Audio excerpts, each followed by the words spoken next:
Dmitry convinced Katya to sell her premarital apartment and buy a large house by the lake. Immediately after the deal, he demanded a divorce and division of property. But upon arriving from his mistress to the new house, he was stunned. Before we continue, please write which country you are watching the video from. Enjoy listening. Katya and Dmitry had been together for 5 years.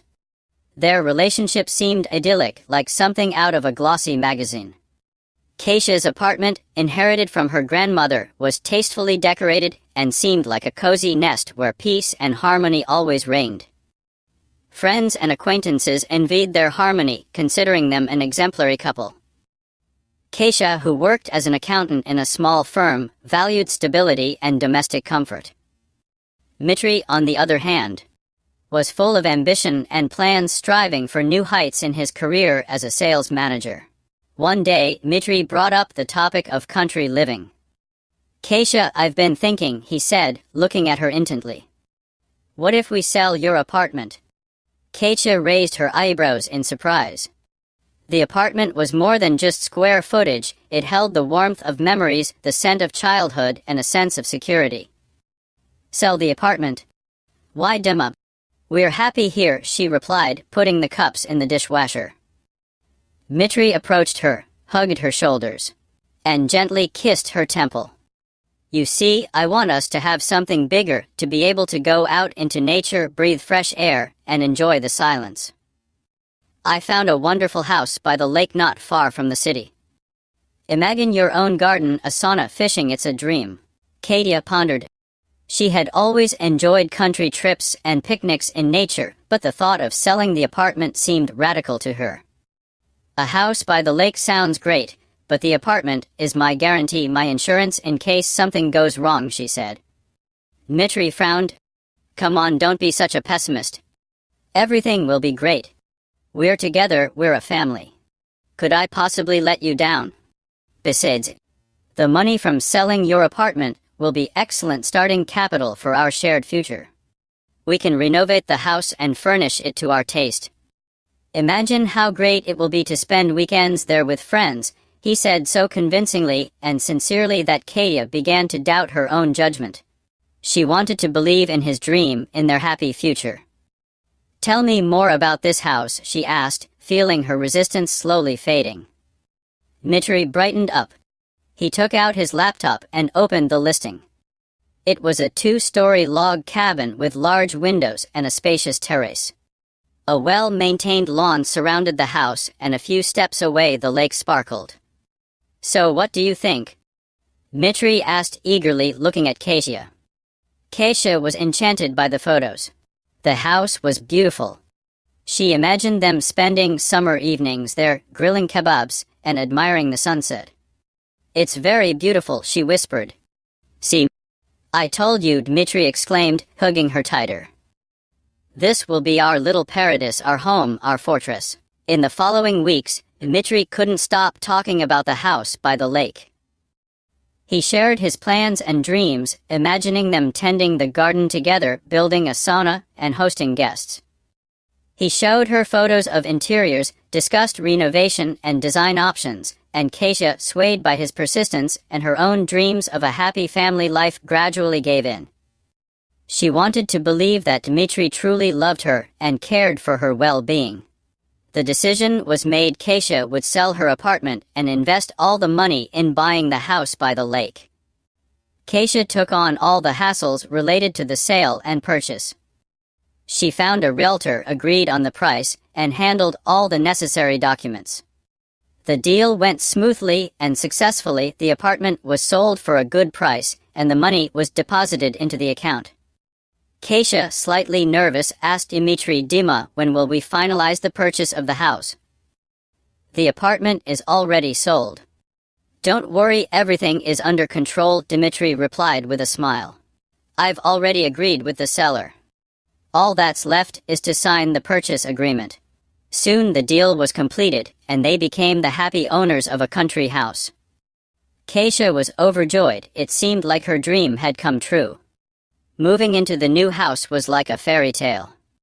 They arranged the furniture together. Katya tended to the garden, planting flowers and shrubs, and Dmitry enthusiastically built a sauna and a gazebo. They spent evenings on the terrace, admiring the lake and dreaming about the future. Katya felt happier than ever before. It seemed like she and Dmitry had created the perfect family and their love would last forever. However, soon after the purchase was finalized, when Katya hadn't yet fully enjoyed the new house, Dmitry shocked her with the news of a divorce. It came like a thunderclap, shattering in an instant all the beautiful dreams she had been living for the past few months. He announced it one evening after dinner as they sat on the veranda admiring the sunset over the lake. Katya remembered how her heart stopped and his voice sounded cold and detached, as if he were talking about something utterly mundane. "What are you saying, Dima? What divorce?" She stammered, feeling a lump rise in her throat. Dmitry turned away from her, still looking at the lake. "Our plans, this house." Katya tried to grasp at any thread of reality, not allowing herself to drown in the impending nightmare. "The house is mine too now," Dmitry said with a smirk, turning to face her. There was no trace of the love and tenderness Katya knew in his eyes, only indifference and a kind of gloating triumph. Katya felt her world beginning to crumble. "What do you mean? We bought this house together.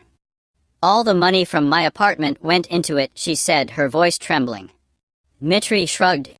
"You're so naive, Katya, so very naive. By law, half of the house belongs to me, and I plan to live here with Elyona." The name Elyona hit her like a whip. Katya knew Elyona, a friend, a colleague from work. How could she? How could they? The betrayal of those close to her hit her from both sides. You're seeing Elyona." Katya's voice trembled. Dmitry smirked. "For a long time now. She understands me, unlike you. She knows what she wants from life." In that moment, Katya realized the full extent of the deception. Dmitry had used her, lied to her, and betrayed her. All those months, he had played the role of a loving husband while scheming behind her back. He had tricked her out of her apartment to get this house and now planned to kick her out onto the street. How could you? How could you do this to me?" Katya couldn't hold back her tears. Dmitry approached her and roughly grabbed her arm. "No hysterics, Katya. Just accept it. You got yours, I got mine." With those words, he pushed her away and headed toward the house. Katya stood on the veranda, completely shattered and empty. Her mind was racing. How could she have been so blinded? How could she not have seen that behind the mask of a loving husband was a ruthless manipulator? That night, Katya couldn't sleep. She lay in bed, staring at the ceiling, trying to figure out what to do next. She felt helpless and alone. Everything she had believed in had crumbled in an instant. Dmitry had gone to Elyona confident in his victory, thinking he had easily gotten rid of Katya and could now enjoy life in the new house with a new woman. That evening, sitting in Elyona's embrace, sipping expensive wine, he thought his plan was flawless. A few days later, Dmitry returned to the house by the lake, confident that a well-deserved rest and a new life with Elyona awaited him. He looked forward to enjoying the view of the lake, sipping expensive wine and reveling in his success. As he approached the gate, he took out his keys, jingling them triumphantly in his hand. Inserting the key into the lock, he turned it and pushed the gate open. Everything in the yard looked just as he had left it, nothing seemed amiss. He walked up to the front door, inserted the key, and opened it. Inside, it was quiet. Frowning, Dmitry walked into the living room. It was empty there too. He went upstairs to inspect his property. When he came back down, he heard noise coming from the kitchen. Must be Katya, he thought. He headed there and froze in the doorway. An elderly woman was bustling about in the kitchen, cooking something. Dmitry was stunned. Who is this? What is she doing here? He finally managed to ask, breaking the silence. Excuse me, who are you and what are you doing here? The woman turned around. It was Anna Sergeyevna, a longtime family friend and notary who had helped them with the paperwork. Dmitri had known her for many years and always considered her a harmless old lady. But now in her eyes he saw something new. "Hello, Dmitri," Anna Sergeyevna said calmly. "I live here." Dmitri was taken aback. "What do you mean you live here?" "This is my house. I bought it," he stammered. Anna Sergeyevna smiled. "You're mistaken, Dmitri. This house belongs to me." "What nonsense is this?" Dmitri shouted, losing his composure. "I have all the documents. I'm the owner." "Are you sure?" "Maybe you should review them," Anna Sergeyevna suggested, turning back to her cooking as if he weren't there. Dmitri was furious. Someone was clearly mocking him.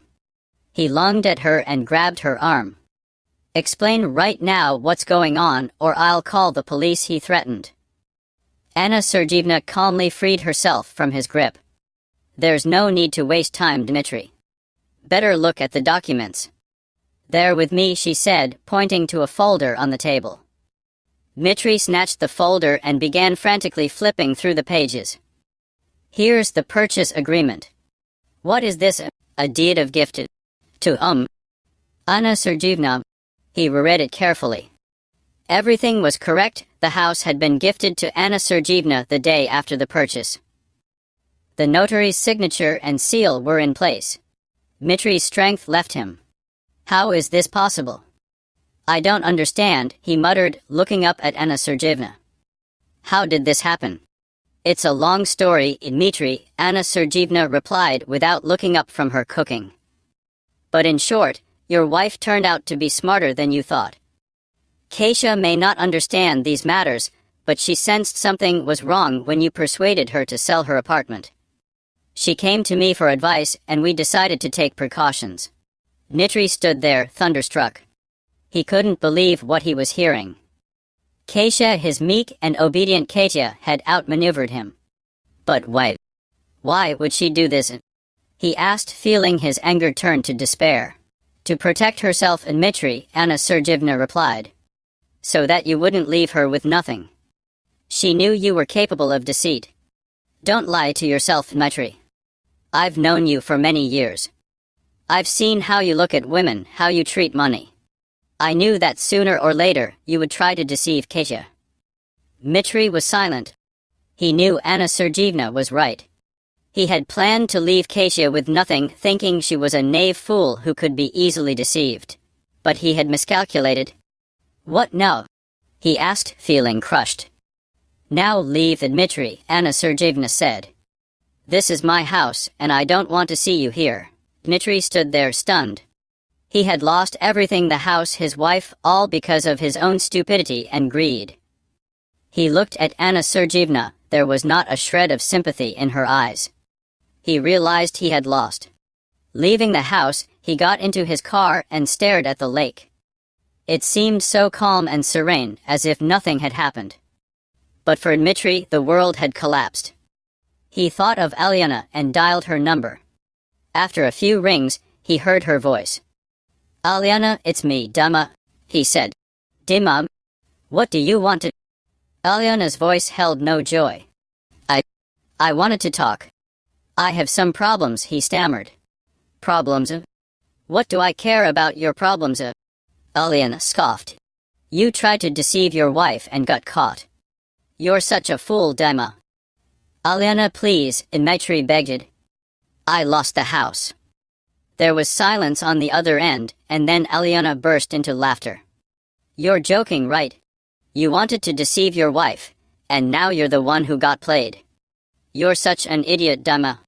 I don't need you anymore. I've found someone else. He's richer and more generous than you. So get lost." With that she hung up. Dmitri sat in the car, unable to move. He was shattered, betrayed by everyone he had trusted. He was left alone with his greed and stupidity, and now he had to live with the consequences of his actions. At that moment a car pulled up to the house. Katya got out and looked at Dmitri. There was no anger or pity in her eyes, only emptiness. She walked past him and entered the house. Dmitri watched her go, realizing he had lost her forever, and it was the greatest loss of his life. What is Anna Sergeyevna doing in my house? Dmitri blurted out, trying to maintain a semblance of control. Katya looked at him calmly, without a trace of her former love or resentment. Her voice was steady and confident, as if she were reciting a well-rehearsed script. "This is no longer your house, Dima, and it never was," she said, watching his face contort with anger and realization. "You thought I was naive, that I would believe you. You thought you could manipulate me, but you were wrong. Anna Sergeyevna advised me to arrange a deed of gift for the house immediately after the purchase, in case any unforeseen circumstances arose, so I wouldn't be left with nothing." Dmitri paled as he began to grasp the magnitude of his failure. His entire world crumbled like a house of cards. You knew all along," he stammered, looking at Katya in horror. "I didn't know, but I suspected, and I preferred to take precautions. I will sue you. I will prove that you conspired. I will have you both arrested," he threatened. Katya smiled. "Go ahead and sue, but I think you have more important matters to attend to right now." Dmitri fell silent, realizing his helplessness. He had fallen into a trap of his own making. Katya looked at him without pity. She knew he deserved it. He had tried to destroy her life, but in the end he had destroyed his own. She turned to Anna Sergeyevna. "Thank you, Anna Sergeyevna, for everything. I don't know what I would have done without your help." "Katya, I'm always happy to help a good person," Anna Sergeyevna replied, hugging her. Katya looked back at Dmitri one last time. In his eyes, she saw a mix of hatred and despair, but she was no longer afraid of him. She was free. "Goodbye, Dima," she said. "I hope this lesson teaches you to value people and not try to manipulate them." Dmitri, in a state of shock, tried to say something, but the words stuck in his throat. He looked at Katya with a mixture of despair and hope. "Katya, please, let's talk. I was wrong. I'll fix everything," he finally managed to say, his voice hoarse and uncertain. "There's nothing to talk about, Dima," Katya said firmly. "You crossed the line. You betrayed me, deceived me, and tried to take everything I had. I can't and won't forgive you. But I love you," Dmitri cried desperately. "I made a mistake. I realize that now. Give me a chance." Katya smiled bitterly. "Love? You don't know what that is. You love only yourself and your own gain. I no longer believe a word you say." She turned to leave, but Dmitri grabbed her arm. "Please, Katya, don't go," he begged. Katya looked at his hand gripping her wrist and felt disgust. She jerked her arm free and stepped back. "These are your problems. You chose this path. You destroyed everything we had. Now you reap what you sow." Dmitri stood there, realizing it was all over. The determination and disdain in Katya's eyes told him there was no going back. He had lost her forever. In the following days, Katya focused on finalizing the documents and resolving legal issues related to the house. Anna Sergeyevna provided invaluable assistance, advising and supporting her at every step. Once all the formalities were taken care of, Katya decided to sell the house. It no longer held pleasant memories for her. Instead, it had become a symbol of betrayal and deception. With the money from the sale, Katya bought a large apartment in a quiet neighborhood near a park. She furnished it tastefully, creating a cozy and comfortable space where she could feel safe and at peace. Dmitri tried to contact her several times, but she ignored his calls and messages. She wanted nothing more to do with him and did not wish to return to her old life. Katya strolled through the park near her new apartment, enjoying the warm autumn sun and fresh air. She felt free and happy. She had survived betrayal and deception and emerged stronger. She knew that this new life would be even better than the one she had lost.